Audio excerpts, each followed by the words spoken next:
Hey everyone, it's Jess from ColDesi, and in this video we're going to give you step-by-step instructions on how to sublimate our blank photo slates using the Sawgrass SG1000 printer. So before we get started, let's go through the products used.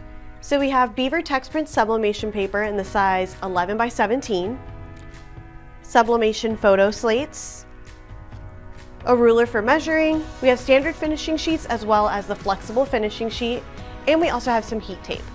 So step one is to print your photo or graphic on the Sawgrass SG1000 sublimation printer. We're using the Beaver Texprint 11 by 17 sublimation paper. Next, for step two, after you've cut out your transfers, you'll take your sublimation photo slate and you'll place it right on top of your transfer. We left a bleed around the edges so it covers the whole photo slate, and we're going to use some heat tape and secure it into place.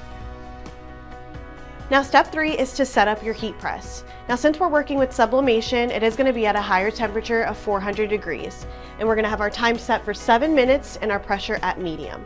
So now you're going to dress your press. So we'll set a standard finishing sheet on the bottom platen. So now we're going to place our sublimation photo slates on our heat press, face down, so that the back of the photo slate is facing up. So we'll place another standard finishing sheet on top to sandwich these photo slates into place. And then we're going to use the flexible finishing sheet right on top. And now we'll press. You'll want to keep in mind that time will vary depending on your heat press and the size of the photo slate. Now a quick warning before you move on to step four, you'll want to let these cool because they are very hot. So we'll remove the top finishing sheet, and you'll want to be careful with this as well because it carries heat.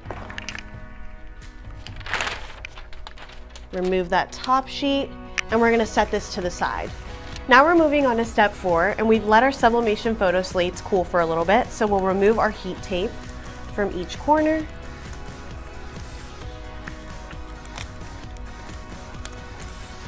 And you'll want to be careful not to shift this around too much when you lift it off because it will create some ghosting.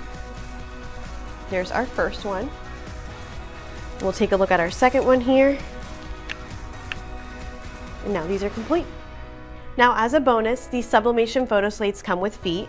Now to place them on our photo slate, you'll want to make sure that the dip is facing behind. Now if you want to find the products that we used today in this video, visit ColemanandCompany.com. Thanks for watching.